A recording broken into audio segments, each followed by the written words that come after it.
Hai, Assalamualaikum warahmatullahi wabarakatuh dan selamat sejahtera.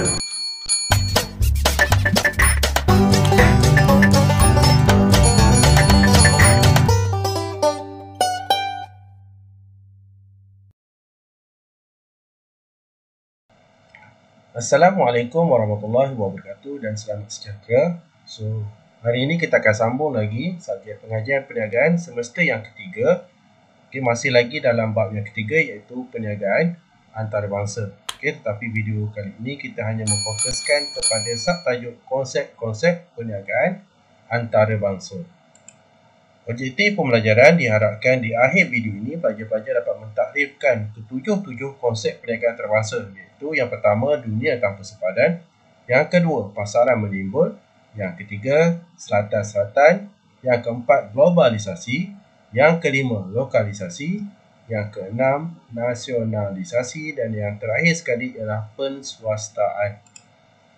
Okey, so sebelum kita pergi kepada subtopik 3.2 ni, konsep-konsep perniagaan antarabangsa, so kita tengok sepintas lalu subtajuk yang terdapat di bawah bab yang ketiga. Okey, kita ada 3.1 iaitu skop perniagaan antarabangsa, di mana di bawah ni cikgu dah ulas sebelum ni. Dia ada tahap perniagaan antarabangsa dan juga strategi memasuki perniagaan antarabangsa. Okey, yang kedua konsep perniagaan antarabangsa, ini yang kita akan ulas pada video kali ini. Yang ketiga ialah syarikat multinasional. Yang keempat ialah pembayaran, perdagangan dan pertukaran mata wang asing, dan yang terakhir sekali ialah galakan dan perlindungan perdagangan. So, jom kita tengok apa yang ada dalam konsep-konsep perniagaan antarabangsa. Okey, so secara umumnya konsep-konsep perniagaan antarabangsa ni dia ada 7. Okey, so apa ketujuh konsep perniagaan antarabangsa ini? Yang pertama ialah dunia tanpa sempadan. Okey, yang kedua ialah pasaran menimbul, yang ketiga ialah selatan-selatan, yang keempat ialah globalisasi, yang kelima ialah lokalisasi, yang keenam nasionalisasi dan yang terakhir sekali ialah penswastaan. Okey, so ini merupakan fakta-fakta khusus dan pelajar-pelajar perlu hafal dan wajib mengingat ketujuh fakta khusus ini. Okey, soalan-soalan berkaitan dengan konsep perniagaan antarabangsa ini pernah keluar dalam soalan struktur.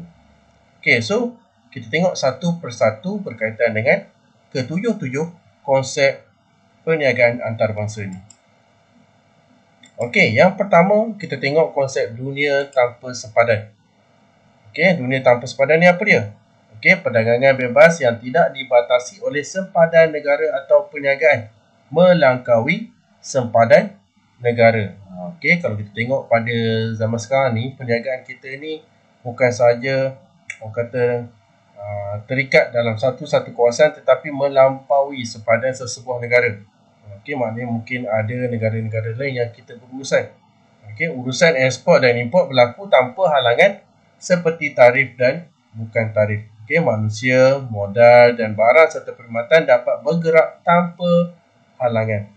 Okey, so dunia tanpa sepadan ni maknanya blok perdagangan bebas ditubuhkan bagi membebaskan negara terbabit belenggu, okey, yang diwujudkan oleh sempadan politik terhadap perdagangan antarabangsa. Okey, ada setengah negara tu yang mengamalkan, orang kata, tidak membenarkan peniaga-peniaga daripada kawasan lain berniaga di kawasan tersebut ataupun di dalam negara dia. Okey, so untuk mengelakkan perkara-perkara yang berlaku, so dia ada diwujudkan beberapa blok perdagangan, antaranya Kesatuan Eropah EU.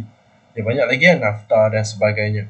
Okey, so negara-negara yang berada di dalam orang kata yang menjadi ahli kesatuan ataupun blok perdagangan yang tubuh ni, so dia bebas bergerak. Okey, bebas berniaga di dalam lingkungan kawasannya ataupun blok perdagangan tadilah. Okey, sebagai contoh kalau kata kawasan ASEAN. Okay, so mungkin Malaysia menyertai salah satu ahli daripada kawasan ASEAN tersebut, so kita bebas bergerak. Okey, maknanya kita bebas berniaga dalam kawasan-kawasan yang telah ditetapkan, okey, tanpa halangan seperti cukai tarif dan juga bukan tarif. Okey, itu konsep yang pertama, dunia tanpa sepadan. Yang kedua ialah pasaran menimbul. Okey, apa yang dimaksudkan dengan pasaran menimbul ni? Okey, pasaran menimbul ialah kawasan ataupun negara atau pasaran baru yang dikenal pasti atau berpotensi untuk meningkatkan kesediaan pasaran bagi ekspor pengeluaran dunia. Okey, untuk mengubah dan meningkatkan taraf ekonomi negara agar setanding dengan negara-negara membangun yang lain. Okey, pasaran baru ini muncul ekoran peningkatan kuasa beli pengguna dalam pasaran tersebut. Okey, so pasaran menimbul ni merujuk kepada negara-negara yang sedang orang kata naik, okey, disebabkan oleh peningkatan kuasa beli. Okey, contohnya pasaran negara ASEAN, Kemboja, Myanmar, Laos, Vietnam dan sebagainya. Dia ada menghasilkan produk-produk. Okey, so bila dapat sambutan, so negara-negara ini, okey, dia akan membangun dan dia akan jadi kuasa besar lah. Okey, dia akan naik satu persatu disebabkan oleh peningkatan kuasa beli. Rakyat dah mampu dan taraf hidup ataupun ekonomi sebuah negara itu dah meningkat. Okey, itu pasaran menimbul. Okey, yang ketiga ialah konsep selatan-selatan. Okey, selatan-selatan ni apa dia ni? Okey, iaitu pembentukan kumpulan atau pakatan atau kerjasama negara-negara membangun yang terletak di hemisfera selatan. Okey, bertujuan untuk menjaga kepentingan sosial, membangunkan ekonomi dan kerjasama teknikal. Okey, kebiasaannya dia melibatkan usaha mengambilkan penduduk yang banyak di negara tersebut, melindungi kepentingan ekonomi negara tersebut. Contoh negara-negara ASEAN, okey, Amerika Selatan, Afrika Selatan dan sebagainya. Okey, negara-negara ni kebiasaannya dia punya sumber-sumber yang orang kata banyak. Okey, tapi sekiranya digambling dengan baik, so tak mustahil negara-negara selatan ni dia akan naik. Okey, mungkin menjadi pasaran menimbul. Okey, yang keempat ialah globalisasi, iaitu proses mengembangkan perniagaan ke peringkat global. Okey, dibuat melalui kegiatan perdagangan yang merentasi sepadan negara masing-masing. Okey, menekankan konsep sejagat dan menyeluruh supaya produk dapat dipasarkan merentasi sepadan geografi di seluruh dunia. Okey, firma berbentuk operasi syarikat di seluruh dunia. Okey, antara kebaikan globalisasi ni iaitu meningkatkan kadar pertukaran mata wang asing, okey, meluaskan pasaran ke peringkat antarabangsa. Yang ketiga, berlakunya pemindahan teknologi dan kepakaran dalam syarikat yang terlibat. Yang keempat, meningkatkan imej syarikat secara langsung dan tidak langsung. Yang kelima, mendapatkan sumber pengeluaran dengan banyak pada harga yang kompetitif. Dan yang terakhir sekali ialah syarikat gergasi akan melabur, okey, di negara-negara ASEAN, dan masa yang sama syarikat negara ASEAN akan melabur di negara-negara lain. Okey, itu globalisasi lah, perniagaan yang merentasi sepadan sesebuah negara. Yang kelima pula ialah lokalisasi. Okey, lokalisasi ni apa dia? Mungkin satu istilah yang baru didengar oleh pelajar-pelajar. So, lokalisasi ni ialah proses penyesuaian atau adaptasi sesuatu produk ataupun perkhidmatan dengan cita rasa tempatan di negara tempat perniagaan beroperasi. Okey, so maksudnya kalau contoh Malaysia, dia ada syarikat, mungkin cawangan dia di negara Indonesia. Okey, so dia kena sesuaikan produk itu mengikut cita rasa negara tersebut. Okey, sebab tu kalau kita tengok syarikat-syarikat yang besar, contoh macam KFC, McD dan sebagainya tu, bagaimana dia boleh bertahan dan berkembang dengan pesat. Okey, disebabkan oleh dia berjaya memenuhi cita rasa kawasan ataupun negara yang dia beroperasi, ya. So, lokalisasi ni terbahagi kepada 4. Yang pertama, lokalisasi produk. Okey, so lokalisasi produk ni ialah membuat dan memasarkan produk yang paling sesuai dengan sosio budaya penduduk di sesebuah negara. Okey, seperti cita rasa, taraf sosial, tahap pendidikan, agama dan sebagainya lah. Okey, sebagai contoh cikgu cerita tadi KFC. So KFC ni kalau kita tengok untuk pasaran Malaysia ni biasanya dari segi produk yang dihasilkan, contoh ayam lah, ayam yang dihasilkan okey, pedas dan sebagainya. Tapi okey, perisa yang pedas ni tak sesuai kalau kita nak pasarkan di kawasan negara macam US dan sebagainya. So dia orang tak suka pedas. So KFC dia buat ayam yang perisa yang original, yang biasa sahaja. So itu maknanya lokalisasi produk, dia sesuaikan produk tu mengikut cita rasa, taraf sosial ataupun tahap pendidikan di sebuah negara tersebut lah. Okey, itu produk. Yang kedua, lokalisasi laba. Lokalisasi laba ni iaitu keuntungan yang diperoleh oleh sesebuah syarikat perlu dilaburkan semula ke negara di tempat syarikat tersebut beroperasi. Okey, maknanya kita buka kilang dekat Indonesia. So, keuntungan yang kita dapat dalam operasi perniagaan di Indonesia tersebut, kita akan laburkan 100% dekat negara tersebut. So, macam mana kita buat? Contoh kita buka cawangan lagi dekat negara tersebut. Okey, so kita macam-macam lah kita buat. So, modal tu kita tak hantar balik ke negara kita. So, kita laburkan di negara tempat asal tersebut. Yang ketiga ialah lokalisasi pengeluaran, iaitu penggunaan bahan mentah yang terdapat di negara tempat syarikat berkenaan beroperasi. So ini kita sesuaikan, maknanya produk yang dihasilkan tu kita menggunakan bahan-bahan mentah dari negara tempat beroperasi. Okey, contoh cawangan kita dekat Singapura, so produk yang dihasilkan di Singapura tu kita gunakan bahan-bahan mentah yang terdapat di Singapura tersebut. Tak perlu kita ambil daripada Malaysia. So dia dapat menjimatkan banyak kos kat situ. Itu lokalisasi pengeluaran. Dan yang terakhir sekali, yang keempat, itu lokalisasi pengurusan. Di mana kita mengubah nama organisasi, kaedah pengurusan, falsafah, waktu bekerja dan aspek pengurusan yang lain, termasuklah mengambil pengurus dan dalam kalangan rakyat tempatan. So kita perubahan dari segi pengurusan. Okey, mungkin kalau kata contohlah macam Proton, kita guna trademark lambang harimau kan pada logo Proton. So kalau kata kita nak buka cawangan di China sebagainya, so mungkin orang kata lambang harimau tu mungkin tak sesuai. Mungkin kat China tu dia lebih kepada panda ke sebagainya, so kita ubah.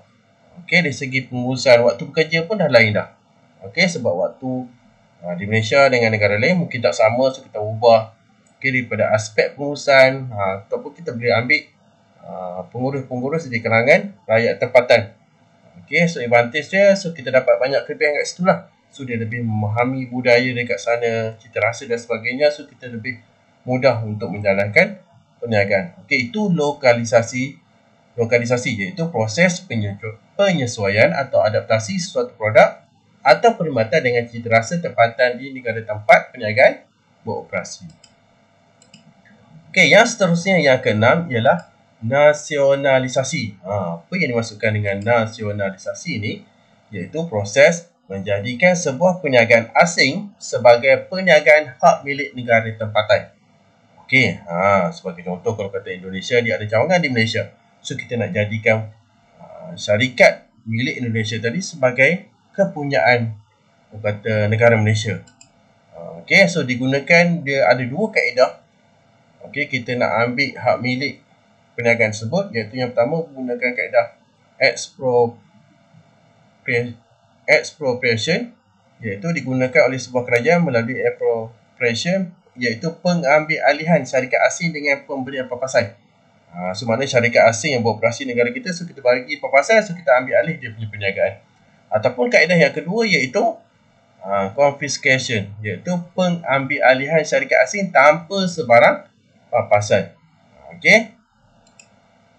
Sebagai contoh, syarikat Guthrie Corporation dari Singapura telah diambil alih oleh Kerajaan Malaysia pada tahun 1981. Okey, so apa ciri-ciri syarikat yang nak diambil alih ni? Okey, kebiasaannya kalau kata untuk syarikat asing yang beroperasi di sebuah negara yang berjaya menaikkan imej sebuah negara tersebut. Okey, so kebiasaannya pihak kerajaan dia akan cuba untuk mengambil alih perniagaan tersebut. Itu antara ciri-ciri syarikat yang nak kena ambil alih lah. Okey, itu konsep yang keenam, iaitu nasionalisasi. Dan yang terakhir sekali ialah penswastaan. Okey, penswastaan ni mungkin pelajar-pelajar dah pernah dengar lah. Iaitu proses pemindahan hak kuasa atau pemilikan daripada agensi kerajaan atau bahagian tertentu yang dimiliki kerajaan kepada pelabur tempatan atau asing, iaitu pihak swasta lah. Okey, antara kelebihan ni kenapa dalam setengah sektor tu kita swastakan, itu dapat mengurangkan beban kewangan kerajaan lah. So kerajaan tak tanggung lah.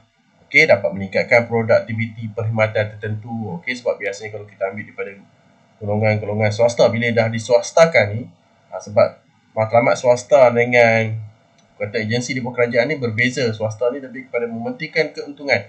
So bila dah mementingkan keuntungan, so dia akan tingkatkan produktiviti perkhidmatan. Okey, yang ketiga dapat menambahkan pendapatan kerajaan. So bila dah swasta kan, diorang dapat keuntungan. Keuntungan tu dia akan bayar kepada pihak kerajaan. Okey, Okey, dapat meningkatkan kualiti kecekapan dan juga membuka peluang-peluang pekerjaan yang lebih banyak. Okey, so ini antara contoh-contoh lah syarikat-syarikat yang telah diswastakan, TNB, Pos Malaysia, Telekom Malaysia dan sebagainya. Okey, so itu saja untuk video kali ini. So kita ada 7 konsep perniagaan antarabangsa. So diharapkan pelajar-pelajar dapat menghafal ke-7 konsep tersebut dan dapat memahami apa yang dimasukkan dengan ke-7 konsep tersebut.